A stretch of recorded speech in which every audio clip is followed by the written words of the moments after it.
Assalamualaikum warahmatullahi wabarakatuh. Salam, Om Swastiastu, dan salam kebajikan. Halo semua, apa kabar? Balik lagi dengan saya Naya Nawa Islam Aurora dari kelas 11A. Kali ini saya akan membahas tentang apa sih virus herpes simplex itu dan bagaimana cara penyebarannya. Hal itu akan kita bahas lebih lanjut dari video yang akan kita saksikan berikut ini. Jangan lupa tonton sampai selesai. Selamat menonton. Virus herpes simplex. Herpes simplex virus adalah virus dari keluarga Herpesviridae yang menyebabkan infeksi pada kulit, selaput lendir, dan sistem saraf. Ada dua tipe utama. HSV-1 umumnya menyebabkan luka di sekitar mulut. HSV-2 biasanya menyebabkan infeksi genital. Nah, di sini ada video dari bagaimana herpes simplex bisa terinfeksi dalam tubuh.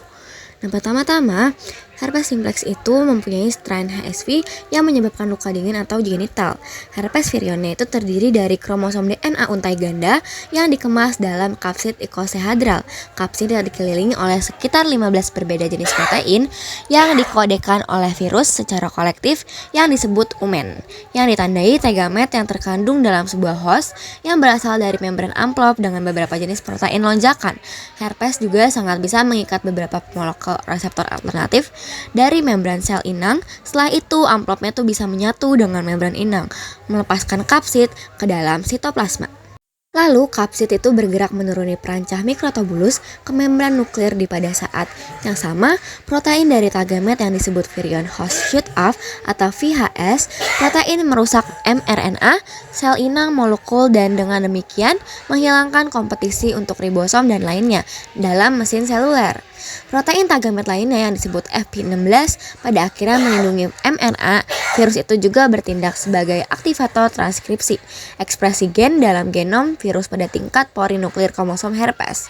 Nah, dalam memasuki DNA, kemudian melingkar ISIS membentuk perantara seperti plasmid FP16 bekerja sama dengan faktor host untuk mengaktifkan serangkaian gen virus yang disebut gen awal dan langsung sekaligus gen inti. RNA awal meninggalkan nukleus untuk sitoplasma, tempat ribosom menerjemahkannya menjadi protein. Dalam mengekspresikan hal-hal yang langsung dan dini ini, gen virus telah memasuki jalur yang disebut infeksi oolitik, di mana rangkaian peristiwa berpuncak pada produksi varian baru.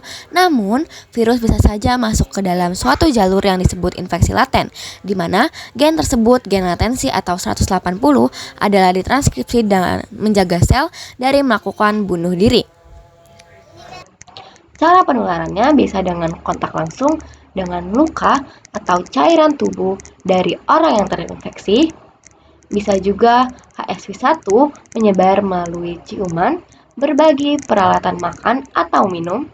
HSV-2 bisa ditularkan terutama melalui hubungan seksual.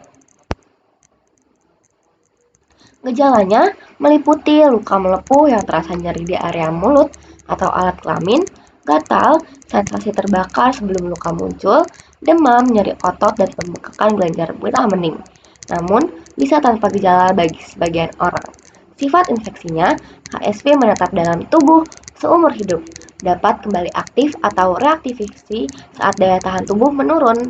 Nah, pengobatannya tidak ada obat yang dapat menyembuhkan total. Namun, obat antivirus seperti acyclovir, valacyclovir, dan famiciclovir digunakan untuk mengurangi gejala dan frekuensi kambuh. Pencegahannya bisa dengan hindari kontak langsung dengan luka aktif, gunakan kondom saat berhubungan seksual, dan tidak berbagi barang pribadi dengan penderita, dan melakukan vaksinasi virus herpes zoster. Demikian yang bisa saya sampaikan. Ubur-ubur ikan lele. Terima kasih sudah menonton le. Assalamualaikum warahmatullahi wabarakatuh.